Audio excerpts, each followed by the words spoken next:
Assalamualaikum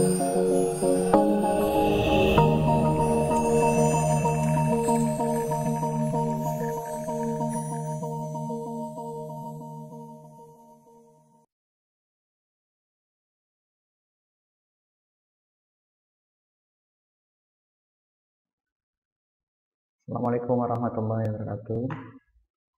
Jumpa lagi di kuliah Matematika Komputasi lanjutan ya. Minggu kemarin kita sudah bahas tentang aplikasi atau terapan matematika diskrit pada fungsi khas, ya, penamaan ISBN, kemudian barcode, ya. Kemudian satu itu ada yang namanya LCM ya. Linear Congruent Numbers, yaitu membangkitkan bilangan semu acak, misalnya yang dipakai di Google biasanya Kappa. Oke, saya lanjutkan sedikit ya. Sebenarnya kita udah di pertemuan yang ke-10. Materi kita ini tentang permutasi ya.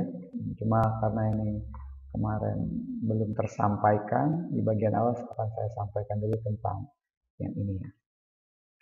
Oke, pertemuan ini diawali dengan aplikasi kriptografi, yaitu kita masih berbicara bagaimana suatu teori bilangan itu, suatu konsep-konsep algoritma Euclid, konsep dari modulo, konsep dari kekongruenan modulo digunakan dalam proses kriptografi.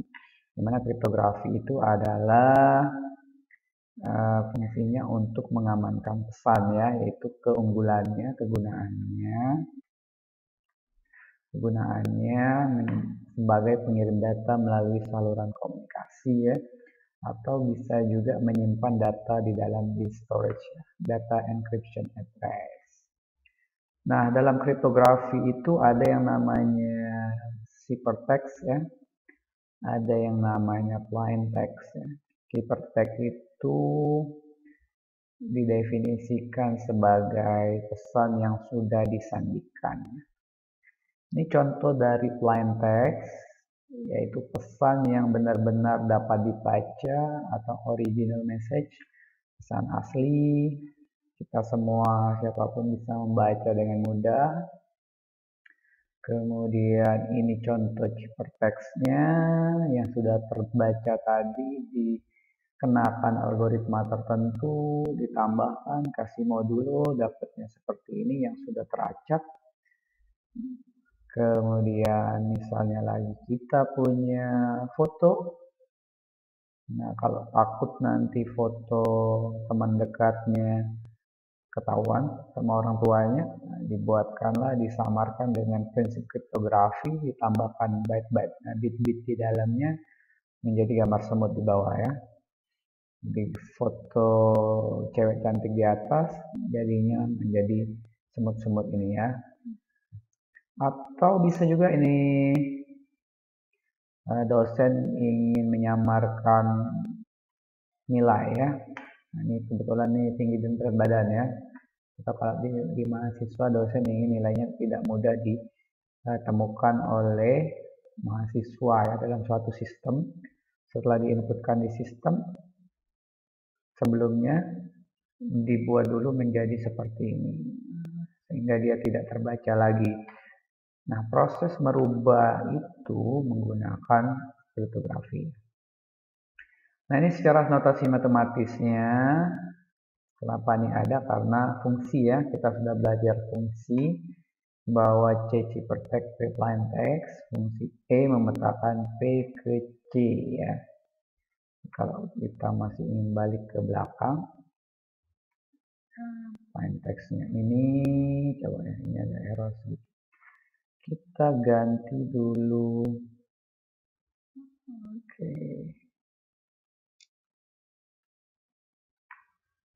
Ini saya ambil software-nya dulu ya. Portable.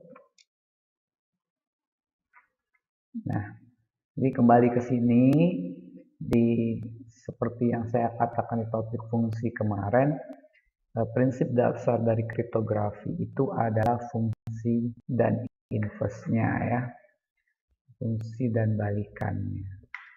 Jadi kalau suatu fungsi kemudian dia bisa balik lagi, itu adalah syarat utama bisa dikerjakannya suatu algoritma kriptografi. Jadi kalau kita ingin buatkan seperti ini ya, ini fungsi, ada himpunan ciphertext ya. Jadi ini plain text, pesan yang masih bisa terbaca, kemudian dirubah menjadi C, ciphertext menggunakan enkripsi ya. Jadi suatu E. Jadi kalau kita punya plain text-nya di sini, P, nah, dia akan dibawa menuju C ya. Sehingga fungsinya adanya adalah pada saat E diinputkan P, maka hasilnya adalah ciphertext ya. Nah begitu sebaliknya, untuk dapat balik lagi ini menggunakan deskripsi ya. Menginputkan C sehingga dihasilkan P ya. Nah seperti itu. Nah nanti lebih lanjut untuk merubah itu dibutuhkanlah suatu key ya, kunci. Jadi kunci ini yang akan memuluskan atau melancarkan atau syarat khusus untuk merubah, menginputkan menjadi dia output dan sebaliknya. Jadi ini hubungannya antara kriptografi yang dilandasi oleh teori bilangan nanti, oleh bab fungsi ataupun nanti himpunan ya. Jadi ada himpunan plain text-nya, ada juga himpunan ciphertext-nya. Oke, kita lanjut. Jadi di kuliah ini hanya membahas definisi-definisi itu ya, tidak lebih dari itu. Jadi bisa juga kita buatkan seperti ini. Ada plain text masuk di enkripsi menghasilkan ciphertext dengan bantuan kunci, kemudian dideskripsi menjadi plain text semula. Nah ini nanti bisa dibaca ya. Jadi ada asimetri dan simetri. Kuncinya sama. Kalau kunci sama, bayangkan Anda masuk ke rumah A dan B satu kos, dia punya kunci duplikat A dan B juga punya duplikat, sehingga mereka menggunakan kunci yang sama. Itu namanya simetri. Kalau tidak sama berarti asimetri ya. Nah, logikanya seperti apa ya? Ada pintu nanti kuncinya bisa satu beda gitu, yang lain juga beda. Nah, pertama sekali kriptografi itu dikenalkan atau dipakai sebenarnya pada zaman Julius Caesar ya. Sehingga algoritma yang sering dinyatakan sebagai pionirnya itu adalah Caesar Cipher ya, algoritma Caesar ini, yaitu dengan cara abjad, plain text-nya abjad, yang digeser sebanyak 3 ya, A, B, C, D, gitu kan. B, C, D, E. Jadi menggeser plain text A menjadi D, B menjadi E, C menjadi F. Jika kita punya plain text Aba, Awasi, Asterik, dan temannya Obelix, maka dengan rumus ini seolah-olah ingat waktu pramuka ya, ada sandi rumput, sandi dan segala macam, itu termasuk juga kripto ya. Nah, hasilnya seperti ini. Nah, jika kita balik lagi ke konsep yang tadi, maka kita akan menemukan suatu encrypt himpunan gitu ya. Jadi himpunan. Nah, ini suatu fungsi di mana kita bisa memetakan A itu 0, jadi mengonversi A 0, 1, 2 gitu kan. Kemudian menambahkannya menjadi 3 ya. Jadi E, P ke I, masukkan yang P ke 1, 0, PI tambah 3. Jika saya masukin 0, pasti hasilnya di sini 3 ya. Nah, ini pasangan. Kalau saya masukkan 1, dia jadinya 4. Saya masukin 2 jadinya 5. Jadi A itu dikonversi dulu menjadi angka, ada 26 huruf berarti ada 0 sampai 26. Sehingga modulo yang kita pakai, nah di sini kegunaan dari teori bilangannya itu modulo 26 karena 26 kan angkanya dari 0 sampai 25. Kemudian tinggal substitusi. Tadi kalau A itu 0, ditambah 3, jadi 3, 4, 5. Jadi pesan awal C-nya 0 akan jadi 3, 2 akan jadi 5. 5 pada huruf jadi huruf E ya. Nah ini plain text-nya nih. Yang di sini ciphertext. Nah untuk membalikannya gampang kan? Jadi membalikannya tinggal di CI, sekarang CI yang sebelah ini sama dengan kalau tadi ditambah berangkat berarti pulangnya haruslah dikurangi. Jadi kalau memindahkan sebelahnya tambah 3, maka baliknya adalah kurang 3. Nah ini dinamakan dengan Caesar Cipher yang original ya, yang alami, yang awal sekali. Nah, karena berikutnya Caesar Cipher bisa dimodifikasi, boleh tambah 4, tambah 5, tambah 6, terserah sesuai keinginan dari pengirim dan penerima pesan. Nah berikutnya ada yang lebih canggih yang masih juga kadang digunakan RSA. Ini merupakan perbaikan dari salah satu algoritma yang masih dipakai. Dia agak cukup rumit, tapi kita tidak akan membahas bagaimana cara mengirim itu. Saya akan memberikan poin di mana mereka akan menggunakan prinsip-prinsip teori bilangan. Yang pertama adalah algoritmanya dia katakan pilih 2 bilangan prima. Nah ini kenapa kita harus belajar bilangan prima kemarin ya. Dia harus bilangan prima. Kalau tidak prima, nanti sistem ini tidak bisa bekerja dengan baik. Kemudian hitung ini ya, ini biasa, terus setelah dipilih dikalikan, kemudian hitung seperti ini, kemudian dia bilang pilih E yang relatif prime. Ya. Relatif prima kemarin definisinya, 2 buah relatif prima jika FPB-nya 1. Kemudian ada istilah kongruen juga. Nah rumusnya agak sedikit rumit, karena dia memangkatkan ya, ini cukup rumit, dan deskripsinya juga menggunakan pangkat. Jadi sebagai contoh seperti ini.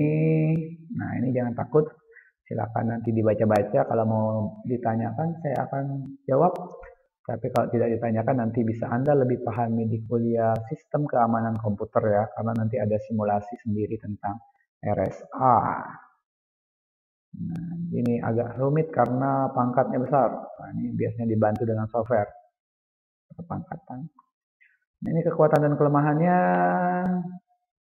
Jadi sistem-sistem kriptografi itu pasti punya kelemahan dan kekuatan.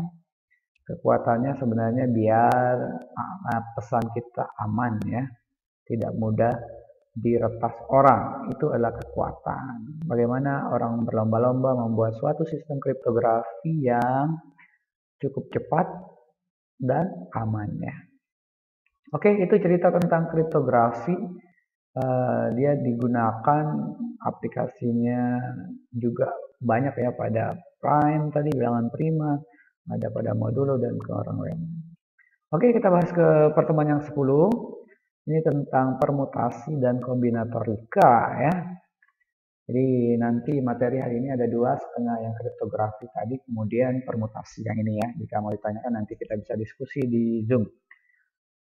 Oke, ini definisi kombinatorika ya. Kombinatorika itu adalah cabang matematik untuk menghitung jumlah penyusunan objek tanpa harus mengenumerasi semua kemungkinan susunannya.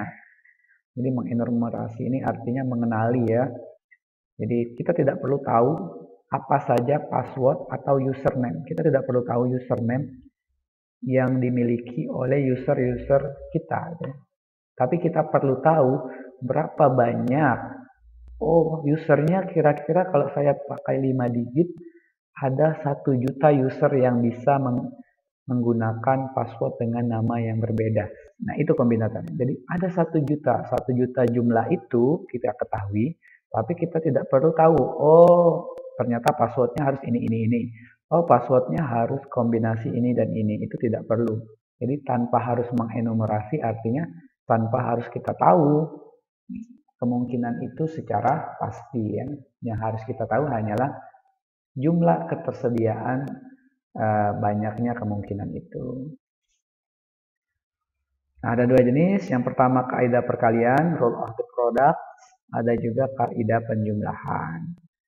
Jadi nanti lama-lama kalian akan bisa ya punya instingnya mana yang dijumlah, mana yang dikali. Contohnya ketua, satu pria dan wanita, ada 65 pria, 15 wanita, banyak cara milih ketua angkatan, ditambah ya, karena hanya ada pilihan 65 pria dan 15 wanita. Tapi kalau misalnya kita pilih dipilih dua orang, yang penting pria wanita, jadi dipilih dua orang pria dan wanita, maka banyaknya kemungkinan adalah ada 65 pria dan 15 wanita. Nah, ini dikali. Kenapa? Karena bisa jadi seperti ini, pria, wanita. Pada saat pria pertama, dia bisa dipasangkan dengan wanita pertama, wanita kedua, sampai wanita ke-15. Itu hanya untuk wanita pertama. Jadi pria pertama punya pilihan pasangan kemungkinan 15 wanita. Nah, bagaimana untuk 64 pria yang lain? Dia punya juga kemungkinan untuk setiap wanita. Sehingga kita punya ada 65 kemungkinan pria yang bisa dipasangkan dengan 15 wanita. Karena kita tidak membatasi itu. Yang penting dua perwakilan, isinya satu pria, satu wanita. Nah, ini kasus dari perkalian ya. Oke. Berikutnya, nah ini perluasan. Nah, perkalian itu bisa banyak, tidak hanya dua tadi, ataupun penjumlahan bisa banyak. Contohnya yang paling sederhana, misalnya Anda kuliah pakai baju Anda punya 4 pilihan, warna merah, kuning, biru, hijau misalnya. Kemudian celana Anda punya 3 pilihan, kemudian sepatu Anda punya 2 pilihan, kemudian jam tangan Anda hanya 1, maka kemungkinannya adalah 4 kali 3 kali 2, 24 macam. Apa aja itu? Nah, itu tidak dipelajari karena tadi dikasih tahu bahwa tanpa mengenumerasi. Jadi kemungkinannya bisa saja baju 1 dengan celana 1, sepatu 1 dengan jam 1 gitu ya. Nah, jamnya kan cuma 1 ya, jam 1. Nah, ini salah satu saja. Ada sebanyak 24 yang seperti ini. Ini hanya untuk B1, belum untuk B2, untuk B3, B4. Nah, kalau dijumlahkan ada 24 ya. Jadi lebih gampangnya perkalian, 4 langsung kali 3 kali 2 kali 1. Misalnya pada dunia kalian bit ya, bit biner hanya 01, berapa string bit yang dapat dibentuk jika panjang bitnya 5 karakter dan 8. Ya, kalau 5 berarti ada bit 1, bit 2, bit 3, bit 4, bit yang kelima. Oh, di sini ada dua kemungkinan. Di sini ada dua kemungkinan, 1 dan 0. Ada dua kemungkinan, kalikan, berarti ada 3, 2 pangkat 5. Kalau 8, 2 pangkat 6. Jadi, jika Anda buat password hanya bit, passwordnya hanya 0101, kalau dia pada 8 karakter, kemungkinan ada 256 kemungkinan yang berbeda ya. Jadi, yang berbeda ya, kalau yang sama ya double. Oke. Itu contoh ya. Kemudian yang ini saya skip dulu. Ini agak ini ya. Contoh berikutnya adalah password ya. Password 6 sampai 8 karakter. Kalau sekarang tidak cocok lagi ya, karena password bisa saja nanti berbeda ya. Password itu bisa saja berbeda. bisa saja sama ya maksudnya. Yang harus biasanya berbeda, misalnya kita daftar Gmail, kita daftar Facebook, kita daftar Instagram ya, itu berbedanya biasanya username, sehingga pada saat Anda menginputkan suatu username, sistem akan menolak sudah terpakai. Username sudah terpakai, cari yang lain. Nah, sehingga untuk menangani banyak user itu kita butuh tempat, kita butuh username yang lain yang disediakan. Harus berapa banyaknya? Nah, banyaknya itu bisa dihitung ya. Contohnya seperti ini. Kita akan buat password 6 sampai 8. 6 karakter paling sedikit, 8 karakter paling banyak, berarti 7 boleh dong. Berarti kita buat 6 dulu. Ada 26 huruf. Karena dia bilang tiap karakter boleh berupa huruf atau angka, huruf besar atau huruf kecil, tidak dibedakan ya. Oke.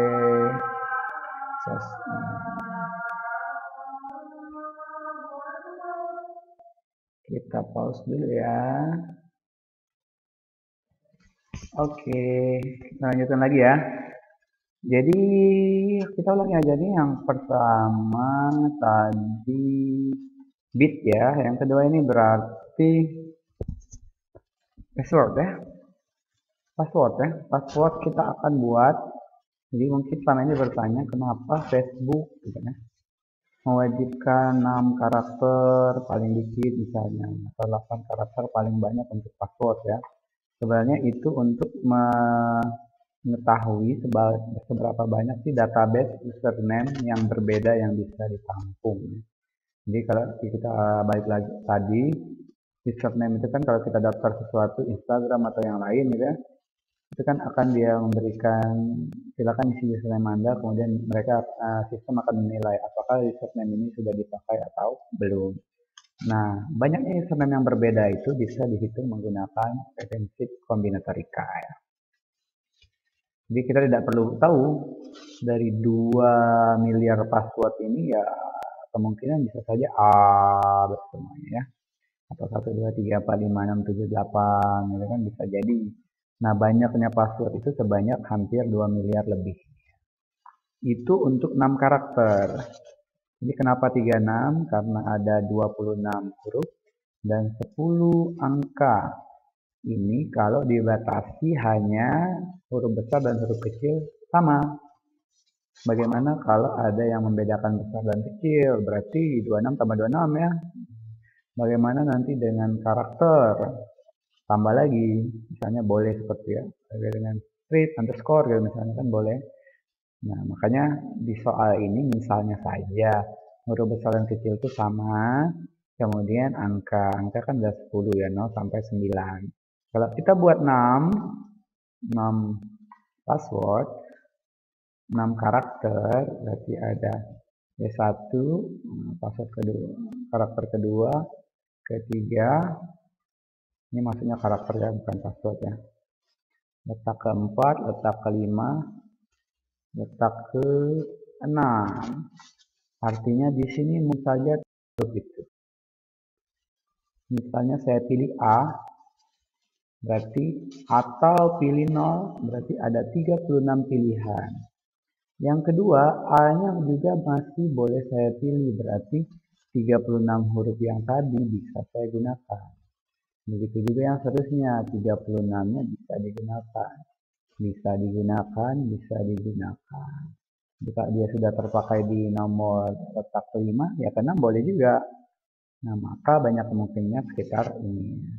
Kalau 7, tambahkan 1 karakter lagi, sebanyak 78 miliar ini, yang ini berapa nih? 2.821 miliar ya, 2 triliun ya, sehingga jumlahnya segini. Jadi pada intinya nanti kalau Anda buat suatu aplikasi misalnya yang berbasis username, nanti setiap yang masuk situ dibuatkan akun, Anda menargetkan passwordnya dengan karakter seperti ini, setidaknya Anda akan bisa menampung sebanyak hampir 3 triliun user ya.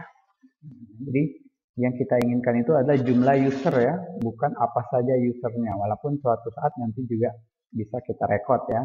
Tapi di bagian awal di bagian keilmuan kalian bisa mengetahui bahwa kalau buat sesuatu ini database-nya harus berapa banyak. Nah, yang harus saya butuhkan. Termasuk misalnya pada pembuatan plat BN, plat kendaraan ya. Bangka Belitung BN. Nah, ini ada biasanya angkanya ada 4, angka 1, angka 2, angka ketiga misalnya, angka keempat, dan ini ada huruf misalnya 2 ya, misalnya ada BNAL gitu. Maka di sini boleh yang jadi huruf sebanyak 10. Boleh jadi huruf, jadi angka 10, jadi angka 10, jadi angka 10. Hurufnya misalnya, kalau misalnya boleh ya, nah misalnya ini boleh sembarang, maka ini bisa jadi 26. Di sini juga masih bisa 26. Tapi kalau misalnya ini ditentukan, maka ini akan ada perhitungan lain, yang ini hanya satu huruf.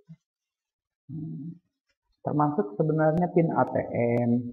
Tapi pada prakteknya PIN ATM antara orang dan orang lain kan rahasia, sehingga boleh sama.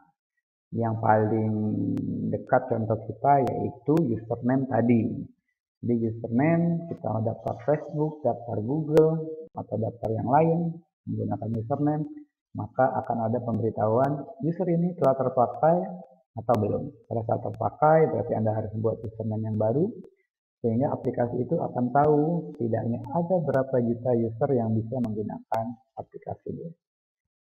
Makanya dulu misalnya kita tahu PIN ATM itu hanya 4, kemudian jadi 6, karena 4 saja ternyata sudah sedikit ya, tidak mengcover ya. Jadi pelanggan bank itu sudah banyak, sehingga dia naikkan lagi. Walaupun salah satu aspek yang lain, semakin banyak karakternya kan semakin aman ya, pengacakannya lagi ya, keamanannya ya. Nah, sulitnya menebak secara trial and error ya. Jadi brutal force attack-nya kemarin, semakin panjang karakter kan akan semakin sulit. Oke, itu cerita yang pertama. Berikutnya, nah ini masuk ke definisi permutasi. Setelah kita tahu kombinatorika, yang intinya tadi sebenarnya perkalian atau perluasan perkaliannya. Yang kita tahu prinsipnya adalah ini, intinya hampir semua tinggal dikalikan. Ada baju 3 tadi, ada celana 4, 3 kali 4. Ada karakternya 36, 36, 36, 36. Apa bedanya dengan permutasi? Permutasi ini dia harus berbeda ya. Huruf yang satu dengan yang lainnya berbeda pada kemunculannya ya. Sebagai contoh, kalau tadi kita bisa buat password A gitu kan, maka di permutasi tidak boleh. Di permutasi itu harus berbeda. Jika kita punya password 4, misalnya P1, P2, P3, P4, pada permutasi hanya boleh 26 kemungkinan, karena ada huruf A sampai Z boleh terpakai. Pada saat salah satu huruf terpakai di sini, misalnya kita ambil T misalnya, maka yang di kedua T harus kita buang, tidak lagi bisa dipilih, turun 1. Jadi hanya 25 kemungkinan. Kenapa? Karena T sudah terpakai. Misalnya kita ambil F, maka di sini tinggal 24, karena dua hurufnya sudah terpakai, T dan F. Kita cari yang lain, S misalnya, di sini 23, misalnya dipilihlah ini W. Maka passwordnya misalnya usernya TFSW, salah satu ya. Nah, ini namanya permutasi, karena dia tidak mengizinkan T, atau perulangan lah, minimal 2 kali dia udah gagal ya. Jadi itu namanya permutasi. Permutasi itu tidak mengizinkan ya. Jadi dia selalu ini. Kenapa tidak diizinkan? Bisa jadi karena database-nya hanya tersedia seperti ini. Hanya cuma satu, A-nya cuma satu, P cuma satu, U dan S juga cuma satu. Nah, ini tidak diberikan lagi karena tolong dari kata hapus ini buat kata lain. Misalnya saya mau buat hapus, push ya, tekanan ya, bahasa Inggris ya. Boleh. Atau yang tidak ada artinya, terserah. Pause, boleh. Tapi saya tidak akan bisa membuat PP HU. Nah, ini tidak bisa. Saya tidak bisa mengulang P-nya sebanyak 2 kali karena hanya P-nya cuma tersedia 1. Jadi bisa jadi karena ketersediaan itu sehingga kita tidak bisa memakainya 2 kali ya. Ini konsep permutasi. Jadi pada saat saya memilih H di sini, saya bisa pilih A, bisa H, bisa A, bisa P, bisa U, bisa S. Pada saat ini sudah terpilih, maka saya hanya punya pilihan 4 lagi. Pilih siko, lagi mundur. Berarti hanya perkalian mundur. Kalau tadi kombinatorikas secara umum, dia kaidah perkalian. Apa yang muncul kalikan? Yang ini harus kurang 1, kurang 1, kurang 1. Nanti ada kasus khususnya juga. Nah, contohnya misalnya, biasanya kita mau ini.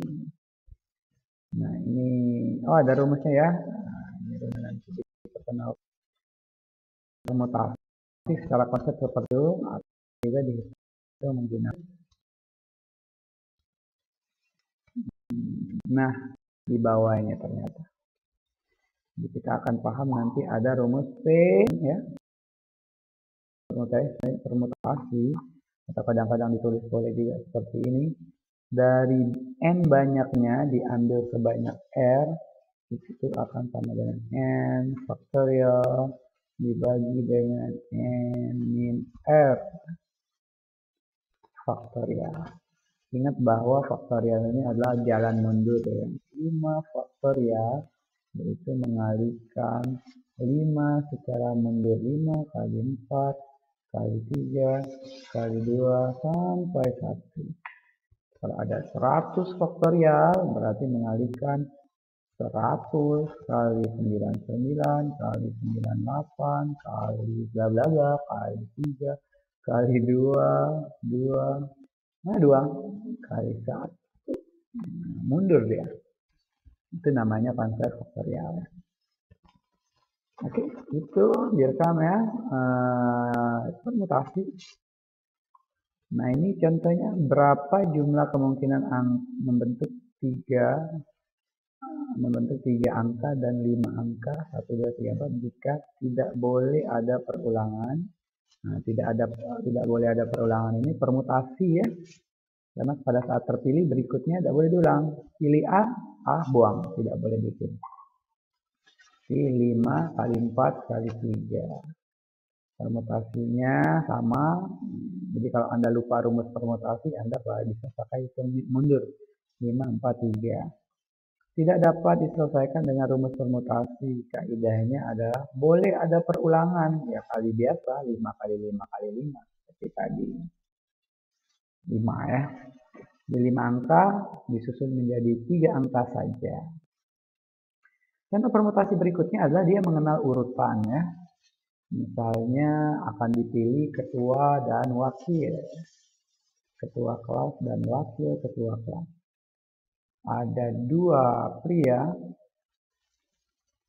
dan 3 wanita. Dalam satu perkumpulan ya, 5 orang, 2 pria, 3 wanita. Dan akan disusun misalnya ketua kelas dan wakil ketua kelas. Nah, jadi jika ketua kelasnya ini pria gitu ya. Oke. Mana ya? Ini pria wanita. Coba. Ini pria wanitanya saya hapus dulu. Jadi dalam satu kelas itu misalnya ada 5 orang. 5 orang ini kan akan dibentuk menjadi ketua kelas dan wakil ketua kelas. Jadi kenapa sih Pak harus dia kurang 1? Yang pertama tadi karena dia cuma tersedia 1 huruf kan. Hapus. Ya H. Mau pakai lagi H sudah tidak punya lagi stok. Tapi dalam kehidupan sehari-hari bisa jadi alasannya seperti ini. Misalnya kita punya 5 orang akan dijadikan ketua dan wakil ketua. Voting satu kelas berarti 5 orang berkesempatan menjadi ketua. Semua yang hadir boleh jadi ketua, boleh nyalon, berpeluang, punya kesempatan. Tapi pada saat di sini sudah terpilih 1 orang, sudah terpilih 1 orang ketua kelas, maka yang jadi ketua hanyalah 4 lagi. Jadi ketua kelasnya itu tidak boleh lagi nyalon jadi wakil ketua kelas. Pak, saya mau buatkan satu bendahara. Berarti bendaharanya karena sudah dikurang 1 di sini, berarti dia ada 3 pilihan. Nah, ini kasusnya berapa nih? Jadi 60 ya. Jadi 5 orang saja itu mau buat ketua, wakil ketua, dan bendahara itu ada 60 susunan. Ya, 60 susunan. Jadi ketua sudah terpilih, untuk wakil tinggal 4, sudah terpilih wakil, bendahara tinggal 3. Kita bisa dengan rumus permutasi. Dari 5 diambil 3, coba kita hitung. 5 faktorial dibagi dengan 5 dikurang 3 faktorial. Ini faktorialnya di luar kurung ya. 5 ini berarti 5 kali 4 kali 3 kali 2 kali 1 ya. Cuma karena 5 kali 5 kurang 3 ini 2 faktorial, maka satunya tidak perlu tulis. Pakai konsep coret mencoret nih. Nah, didapatlah 5 kali 4 kali 3, yang tak lain adalah 60. Gitu ya. Jadi permutasi ini dia lebih khusus lagi dari kaidah perkalian ya. Karena ada hal yang tidak boleh berulang. Kenapa tidak boleh berulang? Bisa jadi stoknya ya hanya satu itu sendiri. Yang kedua, bisa jadi seperti kasus ini, pada saat sudah terpilih, tidak boleh dipilih lagi menjadi pemilihan berikutnya. Sudah terpilih jadi ketua, tidak boleh jadi wakil lagi. Sudah jadi wakil, tidak boleh lagi nyalon jadi bendahara. Oke, kita lanjutkan. Ada pertanyaan silakan disimpan, dicatat. Nanti kita akan bahas di Classroom dan Google ya.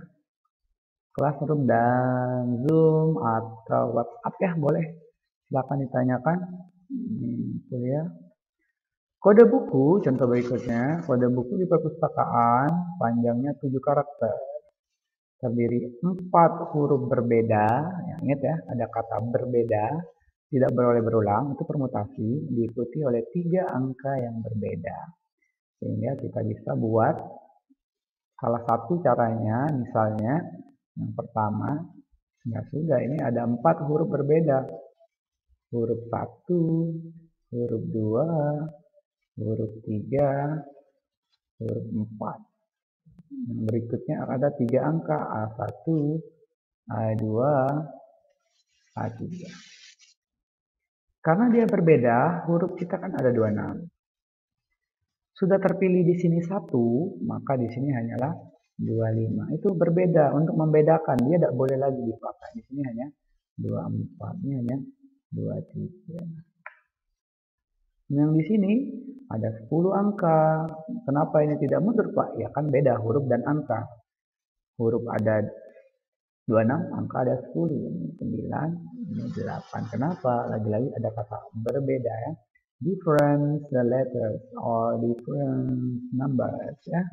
Jadi angka-angkanya itu harus berbeda. Nah, ini pasti dari 26 huruf yang tersedia dibuat menjadi 4 karakter. Dikali dengan permutasi yang angkanya ada 10 dibuat menjadi 3 karakter saja. 26 faktorial 26 faktorial dibagi dengan 26 kurang 4, 22 faktorial. Langsung saya buat ya, pengurangan kali 10 faktorial dikurang dari 10 kurang 3, 7 faktorial. Kalau ada kalkulator boleh dihitung atau ya disederhanakan dulu. 26 kali 25 kali 23, salah ya, 24 ini hilang, 24, 23, 22 faktorial. Kenapa? Karena di bawah sudah menunggu 22 faktorial sebagai teman yang bisa dicoret. 26, 25, 24, 23. 26, 25, 24, 23. Kali, coba dua ya, kali hurufnya 10, kali 9, kali 8, kali 7, faktorial stop. Kenapa? Karena di bawahnya sudah dibagi 7 faktorial yang siap dicoret. Ini 26, 10 kali 9 dari 8. Sama ya.